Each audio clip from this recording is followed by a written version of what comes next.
नमस्कार, मेरा नाम है विवेक और आप देख रहे हैं रिपब्लिक भारत का डिजिटल प्लेटफॉर्म। बात मणिपुर की हो रही है, जहां नई सरकार बनते ही कुकी बहुल इलाकों में विरोध फूट पड़ा है। चुराचांदपुर से कांग पोकपी तक हिंसा ही हिंसा हुई। डिप्टी सीएम बनाए जाने के फैसले ने राज्य में जैसे सियासी भूचाल लाकर खड़ा कर दिया। सवाल है कि एक साल बाद बनी सरकार क्या मणिपुर को शांति दे पाएगी या फिर 2023 की हिंसा की जो परछाई है वो एक बार फिर से रिफ्लेक्ट होने लगी है, नजर आने लगी है। मणिपुर एक बार फिर से शांति की आग में झुलसता नजर आ रहा है। सड़कों पर गुस्सा है, पत्थरबाजी हो रही है, आगजनी हो रही है, पुलिस से आमना सामना हो रहा है। मणिपुर के चुराचांदपुर जिले का तुईबोंग बाजार, जहां पर गुरुवार की शाम अचानक ही हालात बेकाबू हो गए। नई सरकार के गठन से नाराज सैकड़ों लोग सड़कों पर उतर आए, विरोध करने लगे और युमनाम खेमचंद सिंह सरकार के खिलाफ जमकर नारेबाजी की। टायर जला दिए, लकड़ियां जलाई, सड़कें जाम कर दी। तो ये सारी चीजें होती रही, तो आखिर सुलग क्यों रहा, ये हम आपको बता दें। कुकी बहुल इलाकों में विरोध प्रदर्शन हुआ। चुराचांदपुर का इलाका, कांग पोकपी का इलाका, जहां हिंसा भड़की। नई सरकार के खिलाफ लोगों का गुस्सा था और लोग मनमानी कर रहे थे, टायर जला रहे थे, पथराव कर रहे थे। पथराव के बाद पुलिस एक्शन पर उतर आई, आंसू गैस और यहां तक कि लाठी चार्ज तक करनी पड़ी।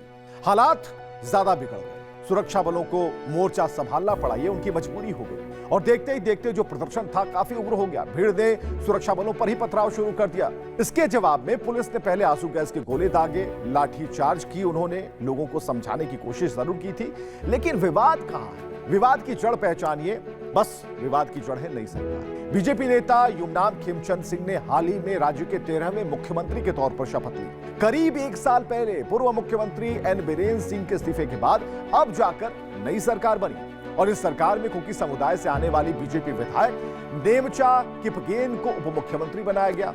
इसके साथ नागा पीपल्स फ्रंट के विधायक एल दिखो को भी डिप्टी सीएम की जिम्मेदारी दी गई। बस इसी फैसले के बाद कुकी बहुल इलाकों में विरोध तेज हो गया। अलग प्रशासन की उनकी मांग को नजरअंदाज किया गया। अब चुराचांदपुर जिले में आदिवासी संगठन, जो कि ज्वाइंट फोरम ऑफ 7 यानी कि JF7 कहलाता है, पूरी तरह से बंद करने का उसने ऐलान कर दिया।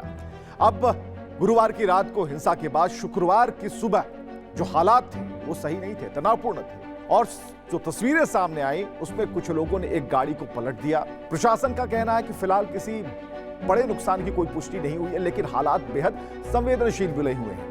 यानी कि मणिपुर के लिए यह कोई नया दर्द नहीं है। इससे पहले 2023 में कुकी और मैतेई समुदाय के बीच हिंसा भड़की थी, जिसमें 250 से ज्यादा लोगों की जान गई थी, हजारों लोग घायल हुए थे। और तस्वीरें ये बता रही हैं कि मणिपुर के लोग अभी डरे हुए हैं, इसलिए उन्हें मई 2023 का जो सीन था वो अभी भी याद है।